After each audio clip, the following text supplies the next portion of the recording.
Amis de la figurine, bonjour.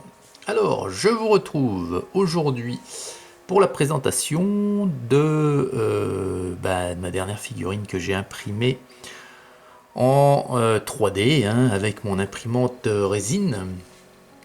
Alors, il s'agit d'un Minotaure, vous le voyez, et il fait partie du catalogue du concepteur que j'ai trouvé sur Thingiverse, une personne qui fait vraiment un travail magnifique, alors complètement imaginaire, sur des monstres, des animaux, alors tout droit sorti de son imagination, peut-être inspiré par certains jeux ou certains films, certaines lectures. En tout cas, il fait de l'excellent travail, ses fichiers sont parfaits, il n'y a jamais de mauvaises surprises aux sorties d'impression. Et donc c'est bien sûr le même qui avait réalisé le fichier du petit misérable, du vrai Shud que je vous ai présenté la vidéo d'avant. Donc ici c'est un Minotaure. Alors vous voyez que il est donné, donc à chaque fois il fait ses fichiers, ce concepteur, il met à disposition un fichier pour la figurine en 32 mm et un autre pour la même figurine au 54 mm. Après vous faites ce que vous voulez avec votre logiciel d'impression. Vous voyez ici elle fait quasiment, allez, elle est presque, elle fait 55 mm. Voilà, socle compris.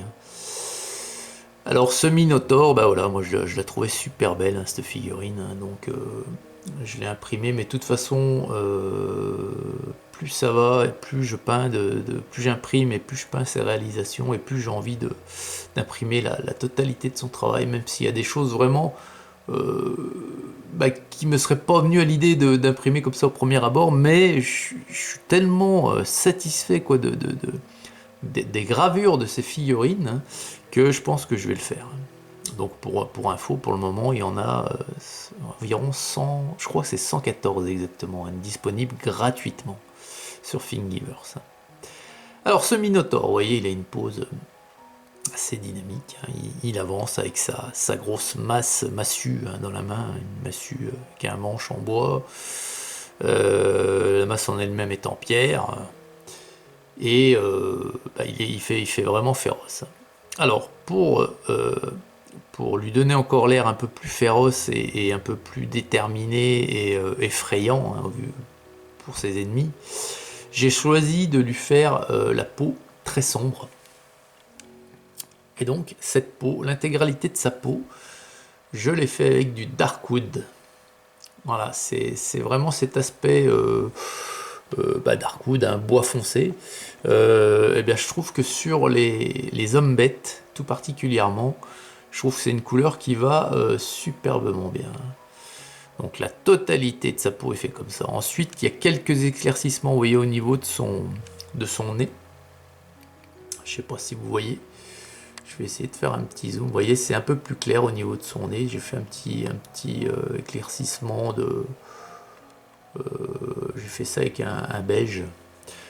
Voilà. Donc on distingue comme ça, de cette façon, beaucoup mieux l'anneau qu'il a à travers le nez.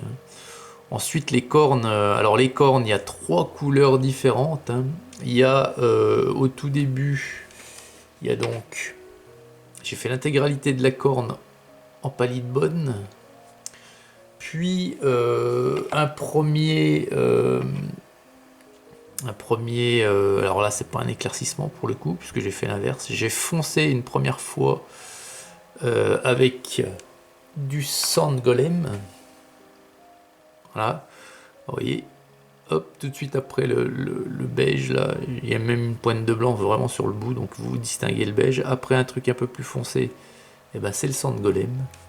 Et pour finir, vraiment à la base de la corne, quasiment aux sorties de sa tête, de l'Hardened Laser. Voilà.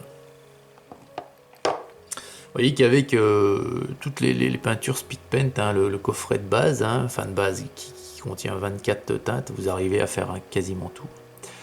Ensuite, déjà l'épaulette, enfin sa protection au niveau de l'épaule, ça, vous avez l'habitude maintenant Je fais ça moi régulièrement avec du Leadbelcher. Alors Leadbelcher, hop, c'est ça, c'est une couleur citadelle. Alors en attendant que Army Painter sorte le coffret de 10 teintes métalliques en speed paint. Donc c'est pour bientôt, hein, c'est pour le 27 mai, hein, donc je vais le commander dès le jour de sa sortie de toute façon. Ensuite, au niveau de la corde justement qui tient cette protection, eh bien c'est un mélange, hein, c'est un mélange de Sand Golem et de Zealot Yellow. Alors à noter que pour mélanger la speed paint, il vous faut une goutte de médium à chaque fois. Donc il est livré le médium dans le coffret également, donc il n'y avait pas de panique. Vous avez vraiment tout ce qu'il faut pour faire ça. De même que le manche en bois, là, c'est un mélange également, mais avec un dosage différent. Il y a une légère nuance dans la teinte, vous voyez. Mais c'est le même mélange, Zealot Yellow avec du Sand Golem, mais avec un peu plus de Sand Golem. Ensuite, la lanière qui donc relie la massue en pierre au manche, c'est de l'Hardened Leather, hein, du cuir, là, vraiment cuir. Voilà. Les sabots sont en Palidbone. Il a également les ongles, vous voyez, je ne sais pas si vous distinguez, hein, les ongles de sa main, c'est du Palidbone également, de ses mains, pardon. L'espèce de grosse protection là sur sa ceinture en cuir, hein, donc la ceinture en cuir, c'est de l'Hardened Leather également, hein, le même que pour la sangle. Et sa protection en métal, là, c'est aussi du Leadbelcher. Alors, le Leadbelcher, quand j'utilise de la citadelle, je fais un lavis dessus pour donner cet aspect vraiment noir, vous voyez.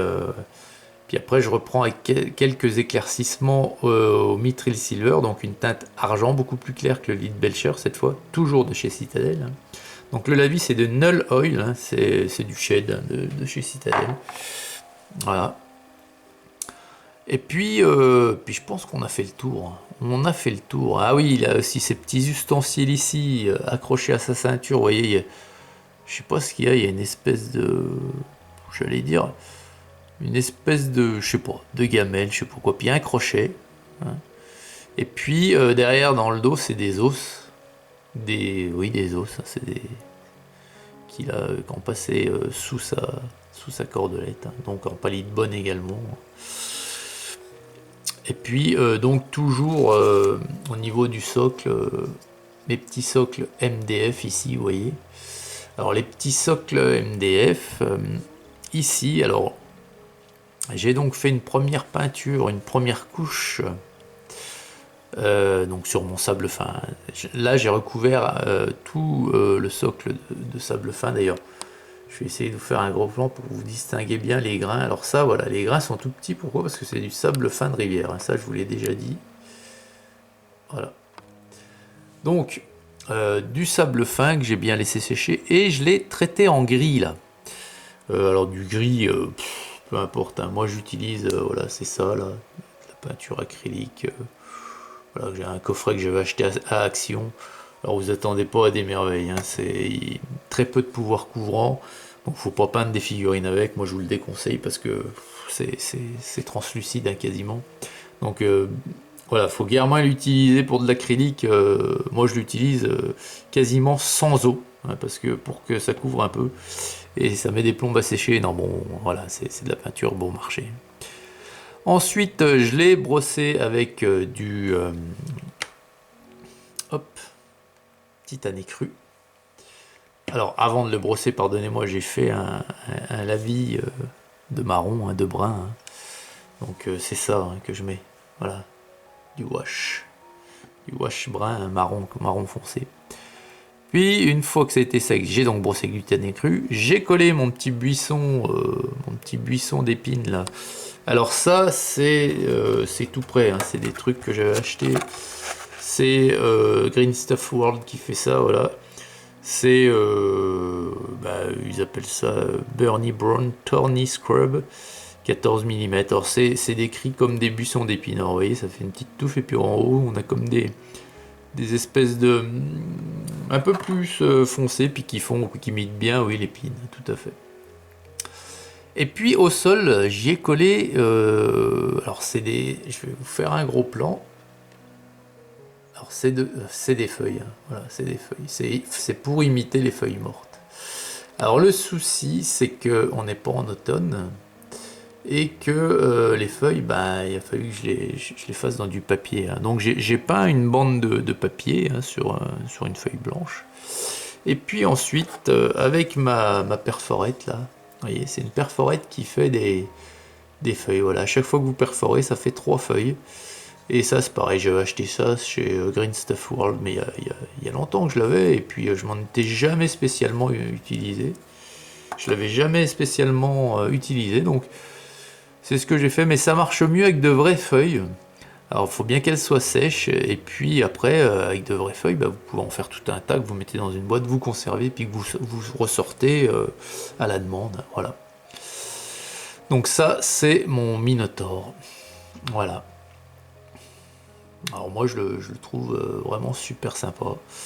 Alors après, c'est vrai que la peinture, quand vous avez une très belle figurine comme ceci, là, et ben sincèrement, la peinture, après, je veux dire, ça roule parce que vous avez vraiment envie de faire quelque chose de bien, tellement la figurine est belle. Et voilà. Voilà donc pour mon Minotaur. Bien voilà les amis, j'espère que ce nouveau concept, enfin ce nouveau format plutôt de vidéo où je vous décris vraiment en détail le travail sur chaque figurine, et ben c'est plus complet que pour un groupe de figurines. Je passe plus de temps sur la même figurine, mais je vous explique vraiment en détail le traitement que j'y apporte. Et moi personnellement je trouve ça mieux. Voilà, bon, écoutez, excellente journée à toutes et à tous.